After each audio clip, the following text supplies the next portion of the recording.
I'm Simon Jordan. You'll probably be familiar with me interviewing people with strong views. But it's about time someone had a word with him about his vacuous opinions. That's why myself, Troy Deeney, and the legend that is Graeme Souness have joined forces with Mr. Simon Jordan to create Free Up Front, brought to you by William Hill. This is a new show that tells it like it really is. And it reaches in to all corners of the game we truly love. Everything that matters to you is analysed through the eyes of a player, A manager. And an owner. As we tackle the biggest talking points in world football on 3 Up Front. So subscribe to the Upfront channel for new weekly episodes. And don't forget to go back for some of my Upfront episodes.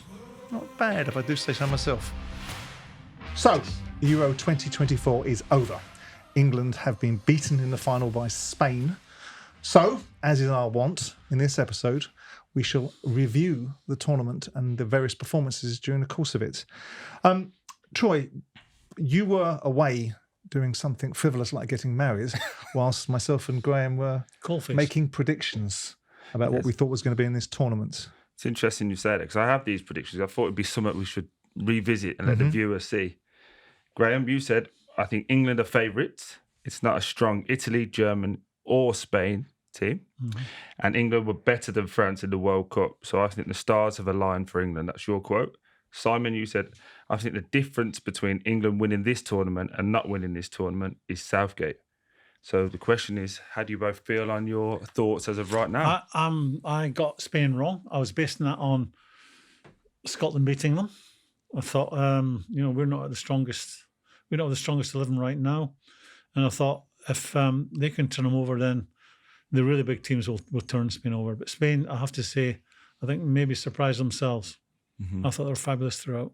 And the best team won that tournament. See, I think that mine is the more salient observation, because he's picking a result from Scotland from a year previously. He did this. He did these predictions in May of 24. Scotland beat Spain in March of 23. So there's 14 months that's elapsed between those periods. So his is just the lack of research, whereas mine is based upon some substance, because it has been such that we've talked about England and Southgate in the World Cup semi-final of 2018 against the Croatians, and the Italians of 2021 and the French of 2022 World Cup quarter-final, that the component part that we think was missing was the decision-making process from the manager. And that was proved. So I think... You were proved to be correct, but I think it was stating the bleeding obvious. Because, everyone gets lucky once. Yeah, absolutely. But I do think that it was stating the bleeding obvious, because you are what you are, Graeme, aren't you? I mean, you're never going to be generous and benevolent, and Gareth Southgate is never going to be someone that's decisive and proactive, because to me, the same things that Southgate exhibited in the tournaments, and I don't know if anyone thinks these are fair and unfair assessments, in against Croatia, in against France, and more importantly, in against the Italians in the final of 2021, we didn't have a manager, with all due respect to Gareth and all the things that he's brought to the job, and they're noted. Brilliant letters saying "Dear England" to the fans to bring people on board. Brilliant, PR management of the media. Great interaction with the players to create a culture that ridiculously didn't seem to exist, where people didn't want to speak to one another when they played for their country. But that doesn't make Southgate an elite international manager, and that was always my concern. And did the final get lost because of Southgate? And my observation is the difference between winning this tournament and not winning this tournament is what Southgate does. Did he do enough as the manager in this final? Well, my question to that would be, he got a lot of plaudits in the quarterfinals and the semi-finals for the decisions, for the changes. No, for the changes that made the impact. In the 86th and 94th minute? Whatever time it was considered quarters. That it was good. I think we spoke about it when we was out in Germany after I got married. I apologise. But we should apologise to your wife. She's the unfortunate person. So she would agree with that. Already, yeah. No, but I think we fell into the trap, and we spoke about it. I feel that with Southgate, he doesn't want to make the change because it was obvious Kane was struggling. Loyal? No, I think it was a case of what happens if you put Ollie Watkins in and he goes and does well and he keeps scoring. Then we're in a situation that I've been proven wrong. And I don't think he wants to be proven wrong. Troy, that's just my observation from watching. What must supersede any of that? In the eyes of who? He's picking a team himself, that wins. Because he's very loyal to his team and what he wants. Yeah, but proven wrong in the eyes of who? If he hoiks Harry Kane out and puts Ollie Watkins in, or whoever, Ivan Toney, and they make a roaring success of it, who would he be proven wrong in front of? To the general public that we've It can't be. He'd have made a decision. That decision would have been vindicated. The decisions were, so if that's the case, then we knew Harry was struggling because he didn't train Saturday, right before Friday, leading into Saturday before the final game. He then, as soon as we go a goal down and he's still struggling, is the first change off. So you know in the back of your head, you know. Isn't that more about fear, Graeme? I, as a manager, I'd never have any of those thoughts entering my head. It's just about, what do I need to do to win this game of football? Mm-hmm. Yeah, you want to be loyal to your players, but if they're not, this is a tournament. Mm-hmm. You know, when you get through the group stages, it's knockout football. You don't have time for anyone to get up to speed. You can't wait for people to find form. But we didn't make any change at the third game in the group stage where we was one. But let's we're getting ahead of ourselves. Mm-hmm. Until they played Switzerland, they'd been bang average. Yeah. And but I'm saying, the Swiss game, they were bang average. In the group stages, the third game, was already. But they were huffing and puffing. We didn't make any changes. We didn't get Cole Palmer, Watkins, whoever who wanted to get them up to speed, did we? That was a game to experiment. Is the problem with Kane, because the debate centres around Kane and how poor he's been in this tournament? We should stick on Southgate. There's a lot to talk about. We will do, but I just want to explore the idea of the captaincy. If your talisman and your goal scorer is your captain, does that make it more difficult to pull him out of the framework? A, he scored 40 goals in Germany last year, but B, he's the captain of the side. So not only is the goal scorer, not only is he's now playing on reputation. I think it's fair to say that Kane in this tournament was playing on what he might do rather than what he was doing, right? Yeah. So does it make it more difficult to say to the captain and the goal scorer, it's you that's not playing? No, not if he's not been performing. The same thing happened to me. 86 World Cup. I got food poisoning, played in the first two games, Denmark, West Germany as it was then, third game against Uruguay. Against West Germany, I was close to a stone under what I normally played at the end of the game. I had no energy. Fergie came to me and says, look, you're not well, you're not right, I'm going to leave you out. So I've experienced that. And I was captain of the team, just had to take it on the chin. But I was accepting of that because I knew I hadn't been myself. I think if that conversation had taken place between Southgate and Kane would have been agreeing with him. Because Harry Kane, it's not been Harry Kane that's been the go-to man for a number of years. He's either carrying something, or if I were him, I'd be pointing to that I don't get any balls.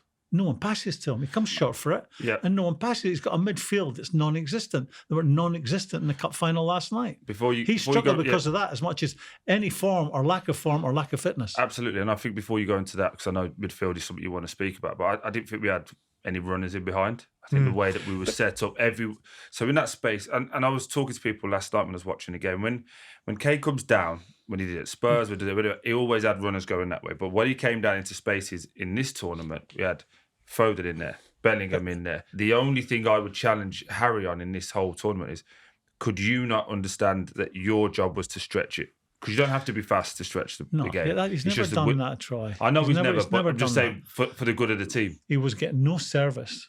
A striker, you were a striker. You want what you want for a striker. And you think of the first goal last night that Spain scored. Ball goes out to the right wing, a first-time pass since Lamel free. He's now running free. A quick first-time pass. What you don't want, or you want someone playing, I always worked on, my striker wants me to get hold of it. If I can't do it, help it on first time, certainly 2 touches. I have to get it to him. We're all the hod carriers. This is how I would say it when I was coaching. We're all the hod carriers in the team for the badge kissers, the one who goes to the crowd. Your mob, waving to the crowd, blowing kisses, doing hearts to the wives and girlfriends in the stand. Yeah, heroes is what we're called. Greg. Yeah, you're the ones that get the headlines. We are just the hod carriers. So what we have to do is get the ball to you as quickly and accurately as we possibly can, because you're the only person in the 11 that needs time and space. The rest of us are just there to feed you. And Harry Kane got no service whatsoever. How many times did you see him getting bullied off the ball? Because the ball wasn't getting to him quick enough. So I have some sympathy for Harry Kane. But as a manager, if you're looking at it and saying, because he was all about the messaging from Gareth behind the observation that people were being unfairly critical and this difficult environment he kept referring to, was follow the process. Now, the process might not have been compelling, but it was getting the prerequisite amount of results. So do you as a manager change something, because the margins, whilst we weren't playing well, the margins between the sides, the Danish played better than us for a period of time. The Serbians played better than us in the second half. The Slovenian game or the Slovakian game in the third game in the group was nothing, wasn't it? It was two sides playing out a 0-0 draw. The Slovenian game we didn't play particularly well in, but there wasn't a huge gulf between us and them, and there certainly wasn't the Swiss. So there's no real gulf between sides, and you're not getting outplayed. Why wouldn't you just stay with the form and the team that you trust and make changes during the course of the game? Because we're not playing well. These players were... But they were getting outcomes. These players were out... Well, but sooner or later, you're going to have to be better than what they showed in those 5 games. And so sooner or later, you're going to meet a Spain. And that's fine. And that's taken. That point is taken. But also England... And a lot of sides struggle against sides that bank up and sit back in and don't give you any space. The moment we played against the Dutch, that would be better because the Dutch were open. I said to Ruud Gullit, they would be wide open, and England would be far better in this game, and they were. But even then, I have to say, Harry Kane wasn't great in that game either. So that should have been a blueprint for perhaps changing him. But aren't we also in the camp dangerously of suggesting that Ollie Watkins, who came on for 20 minutes, scored a wonderful goal, would subsequently be whatever we did on the pitch would have been the cure. So you're happy with the way they played then? No, I'm not happy, but you're in the business of winning. And ultimately, they got through to the final. They weren't convincing. Penalties. They're not convincing. And there's been teams like Greece and Portugal that have won tournaments without being convincing. England, the mighty England. No. With the kind of players they had. No, that's England a characterisation. England had a group of players that, all right, who's coming home today saying, God, a really good tournament. I played well. Who can say that? Depends on which version of events you win. I'm asking your opinion. I don't think many of them can. Well, name me one. Mark Gahey. Yeah. I think he did a decent job. Stones did okay. Stones was okay. Cole Kyle was okay. Cole when he came on. Cole Palmer. Yeah. I mean, but, he wasn't starting lineup. He was a person that got thrown on for about 90 minutes in the 7 or 8 games, wasn't he? We haven't really spoke about it, but Kobe Mainoo got a lot of credit for being so well. Just wondered your thoughts on him. I think he's really good on the ball. Yeah. I think he's very talented on the ball. Doesn't fully understand the position. I think he wanders. And empties that. Just for the people that don't know, when you're talking about wonders, what do you mean? Yeah, empties the middle of the field too readily. I watched him against Iceland. He was getting thrown on the right, thrown on the left. He came on as a sub in one of these games. Yeah, he's sitting, wasn't he? You were holding on to a 1-0 lead. And the first thing he did was chase down the goalkeeper. Serbia. Chase down the goalkeeper and trample the goalkeeper under pressure. Is that just naivety? Is that youthful? It's naivety. Yeah. I mean, he's still learning the game. Yeah, just to add on to what I think you were trying to get at earlier, I think when people come on as subs, they always look good because games die down, and it's always easier. And we've been there when you're playing and a sub comes on for 5-10 minutes, looks good. What's that like? How's that work when you come on as a sub? Just a nasty man. How does that work? Well, I don't know. It irritated me because I had to pay appearance bonuses, so I never really want to look at subs too often. It was always mystified. You're playing in a game, right? And you look to the side when the game goes dead and someone's holding a board up. It looks like an official. And one of my teammates would run off. I always meant to ask, what happens in that? But there should have been a point. Is that called a sub? There should have been a point at the time when you went to Glasgow Rangers where you reconciled that rather than pick yourself and put yourself in a team. You probably didn't merit it. No, but I think you always have this moment, and players see it as well, where these guys come in 10 minutes, 50 minutes, 20 minutes, sometimes a couple of minutes, get the goal. It's hard to make a big impression as a sub. Absolutely. Most of the time. It's very easy to look busier because when your team's in shit. When you're just running around, chasing stuff. There's times I've come on as a sub and we're losing, but right, if I run around a bit early doors when you're trying to get in the team, run around, show winning, show winning. How did Ivan Toney feel? Right, we're losing 1-0. There's 2 minutes left. It's now the 94th minute. Go and get us 2 goals to win the game. But he said that he was frustrated. He said he was angry. He said he was fed up about it. He come out and said that publicly. Yeah, all right. But you're playing for your country still. Of course, yeah. And whether it's 1 minute or it's 90 minutes, I'm not really interested in Ivan Toney's opinion. You just come back from a gambling ban, get on the pitch and be fortunate enough to be picked for your country. St. George's Cross man sitting here. No, but there's nothing to do with that. I'm not some ridiculous patriot. Despite all the fact that he was probably smoking cigars, eating Pilo and drinking sangria yesterday evening. We were obviously quite sad. That's totally wrong. I had my full Spanish kit on. I had no doubt you did. No doubt you did. But even with all this in mind, I said at the beginning of this tournament, within a week, it would be an England-Spain final. And I said England would get to the final. And I thought that they would win because I thought they were better than they were. Can I ask you again where it started? Manager's job is what? To get best out of the group he's working with. I tipped him to win the tournament. And I'm thinking, what is going wrong?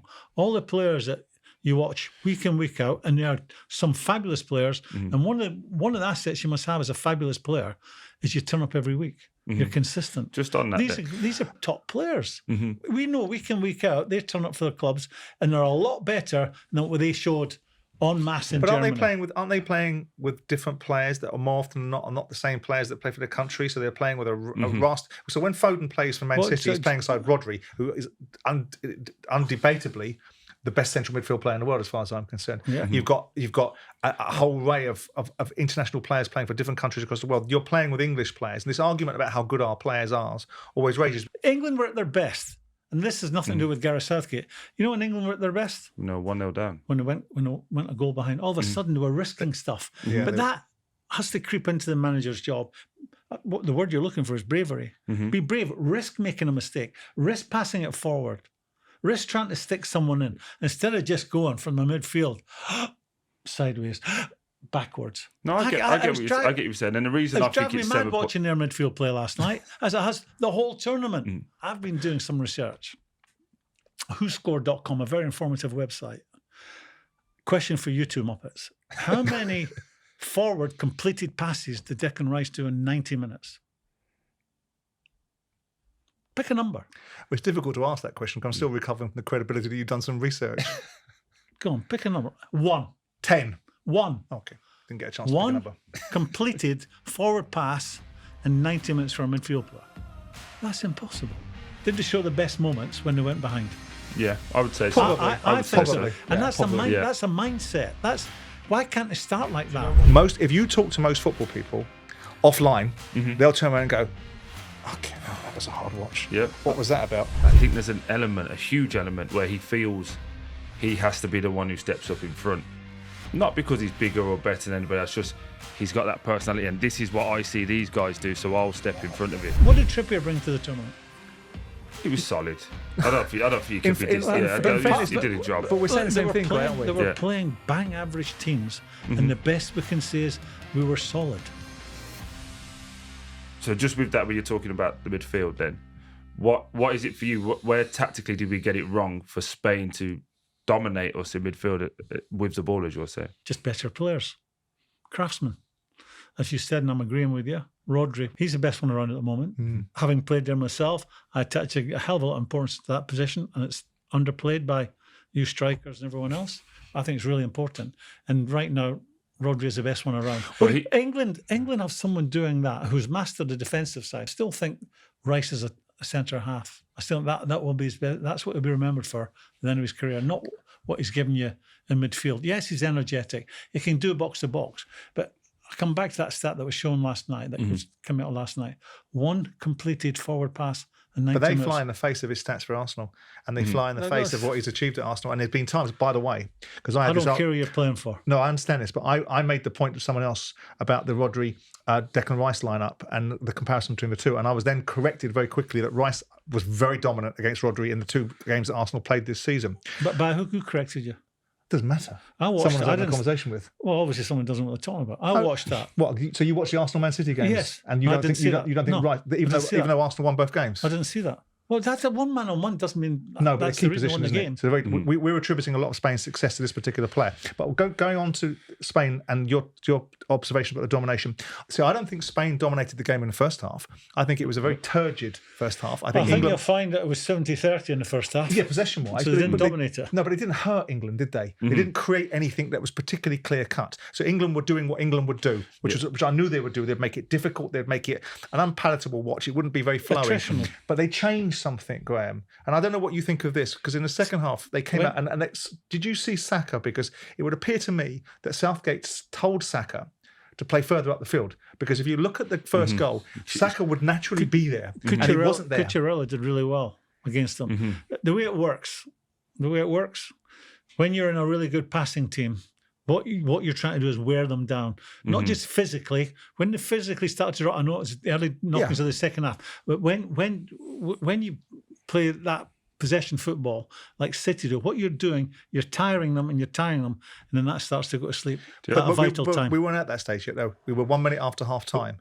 And there was a marked difference. Saka was very disciplined in his position. His job was to fulfill a certain role. And it wasn't because Cucurella was bombing on. It was because Saka clearly wasn't there. It looked to me, Gray, and you correct me because this is the expertise that you guys can bring to bear. It looked to me like Saka had been told to do something different. Because it looked like Southgate had said, push on now. Because in the second, our goal, he's higher, isn't he, when they take over? He's higher even after the Spanish has scored, he still stays higher. Why did England, in every game they played, have their best moments when they went behind? Fear-free football, isn't it?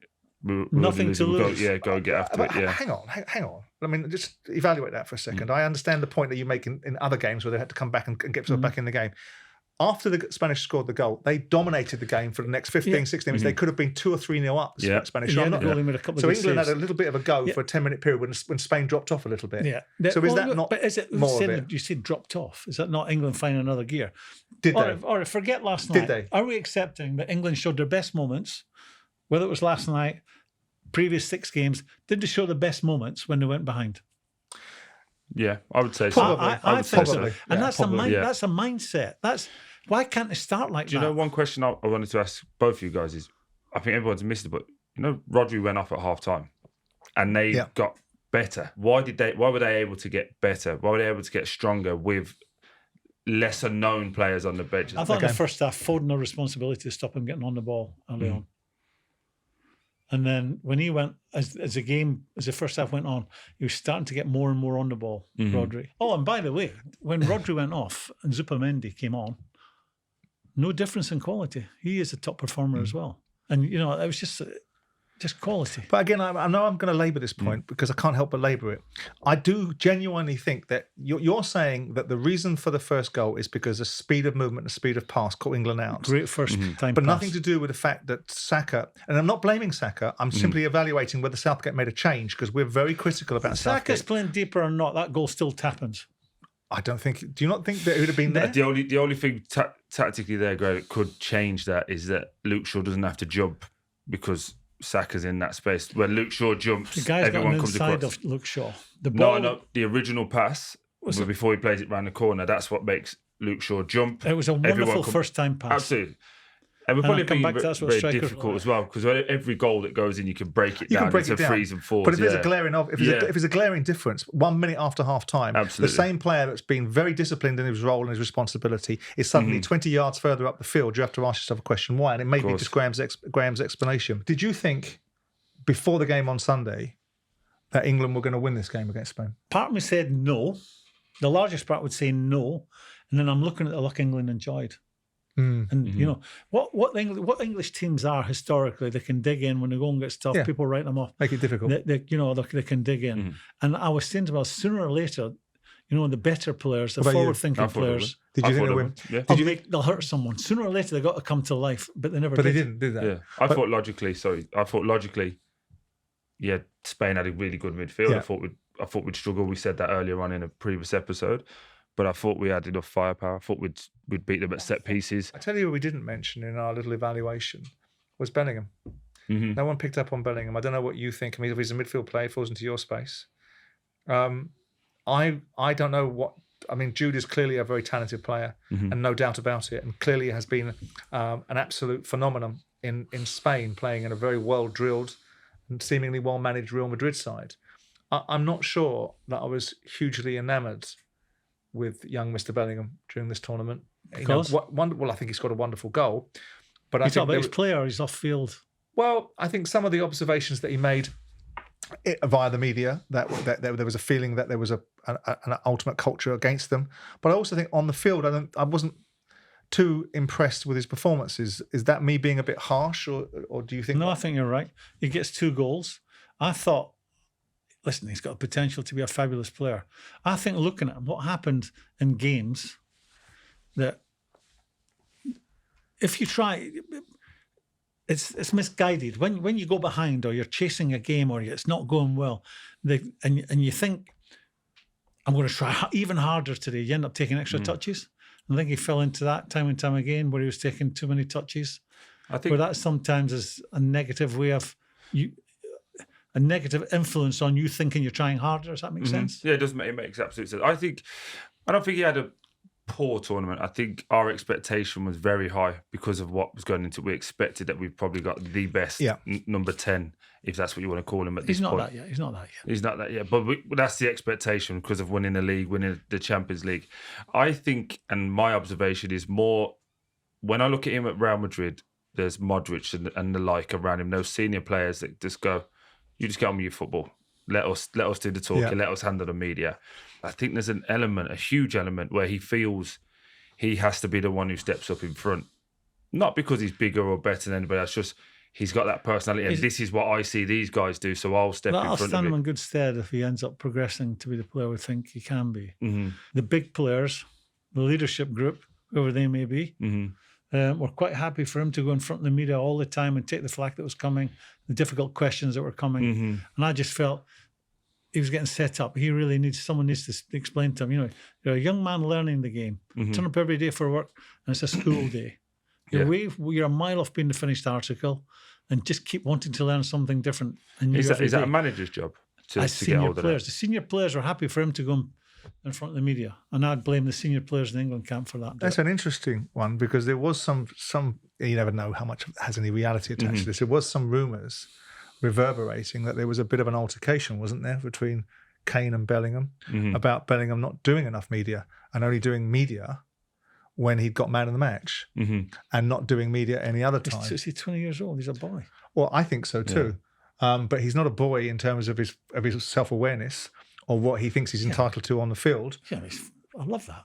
No, I agree. It's getting the balance right between ultimately being the personality he thinks that he's he the best is. player on the pitch. And if you start with that thought, you might end up being the best player on the pitch, mightn't you? Do you think Southgate? Because a lot was made of. I thought the squad selection when I first saw it, I didn't hear many dissenting voices. I thought it was right that Rashford didn't go on the plane because I don't think he'd merited it. I thought it was right that Grealish probably didn't do enough to get in.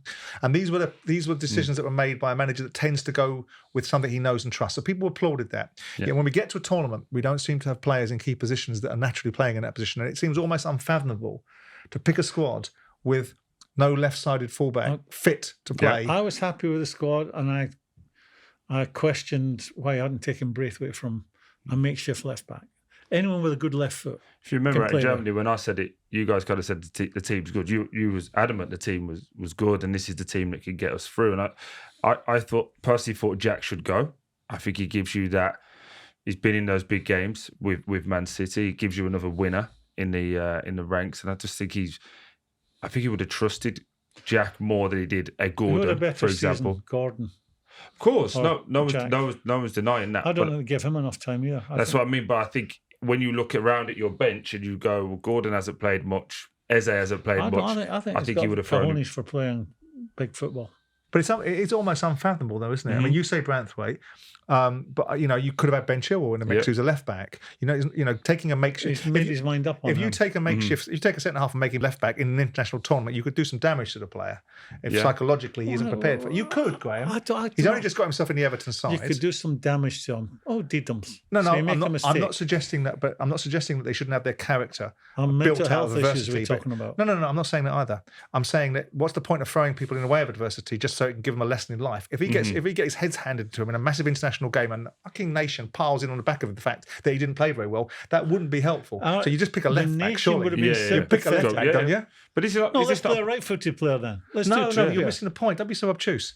I'm saying that you pick a left back. You're saying put a left back, left side centre half in there. I'm saying put a left back in. You're saying stick him as a left back. Centre backs can play a left back. This has been going on for a long time now. We always try and go square pegs, round holes all the time, and we never seem to pick. Luke Shaw's not fit. No, I agree with you on that. When you look back on it in retrospect, it's almost like Simon. It's so important to have a left-sided player, a right-sided player with a left foot and a right foot. What did Trippier bring to the tournament? He was solid. I don't think you can be he did his job. But we're saying the same thing, aren't we? They were playing bang average teams, and the best we can say is we were solid. One of the things that we do, obviously, is we broadcast on YouTube. So we've got some questions coming in from people that subscribe to the show, and one of them's from Will. And his question is, why are the fans and pundits so at ease accepting the failure? I mean, we've just spent 35 minutes smashing the granite out of it, so I'm not sure we are. But do you recognise that observation from him? Because I'm not accepting of it. I'm disappointed by it. And I think a lot of people have been very critical. Is it because people are frightened now because if they criticise the players and the manager? Can I ask you a question? Mm-hmm. Go on this subject? Yeah. You'll mix with more football people than I do. I've got, I was with Peter Reid at a party on Saturday and we're talking about it. But you mix with a lot more football people now than I do. Yeah. Has anyone been happy with the way England have played? No. To a man? No. To a man. Mm-hmm. Ex-players, same with me, I've spoken half a dozen ex-players, ex-managers. To a man, how bad are we? Now, that's how the professional game sees it. Mm-hmm. But they're not saying it. I think the point he's making, and I think the point where, because he's also going on to say that, the people are saying that they can leave with their heads held high. TalkSport have done something about England and made them proud. But I think it's also what gets said, because I've listened to a lot of the pundits and I've listened to a lot of the observers, and they run with their hair and they hump with the bloody hounds. They go from demonising to lionising in the same bloody breath, and they pick the side that think best advance them. And I think the answer to Will's question is, if you talk to most football people offline, they'll turn around and go, okay, that was a hard watch. Yeah. What was that about? I think people have been very strong on Southgate's. I think sometimes a little bit too strong. But the overall assessment, I don't think most sensible people, there might be some millennials that sit in that permanent happy little circle that we've all got to be nice to one another, that sit there think that England have done well in this tournament because they got to a final. I've got to be very careful because I'm Scottish, and it's always Scottish, that's why I say it. But as a football person, and as much as I'm trying to have a neutral head on, I thought England were average throughout. Yeah. I think as well, though, just to double back on your point, everyone says it up, but everyone doesn't want to be that person telling the truth up front. Unpatriotic. Because if England won, then but it blows back on egg in the face. And I think that's the hard part. What would we be talking about today if they'd won it? We'll be talking about the best players ever had? Gareth and all the heroes of the England team, and one of my producers on TalkSport was looking forward to the custard pie that was coming my way on Monday morning if England had won, because all the observations that, by the way, have been fair and reasonable on the state of England's performances assessation in the last 3 tournaments. All right. Anyway, this is our assassination of England's qualification. Did we sit on the fence with your man who asked the question? Well, no, we didn't. We answered it. You just kept talking. You just kept on talking. You answered it, but I kept talking. Right. That is our assassination of England's tournaments. We'll see you next time we're out. This has been 3 Up Front, brought to you by William Hill. Subscribe to the channel for weekly episodes. And don't forget to go back for some of my upfront episodes. Not bad, if I do say so myself. 18 plus, please gamble responsibly.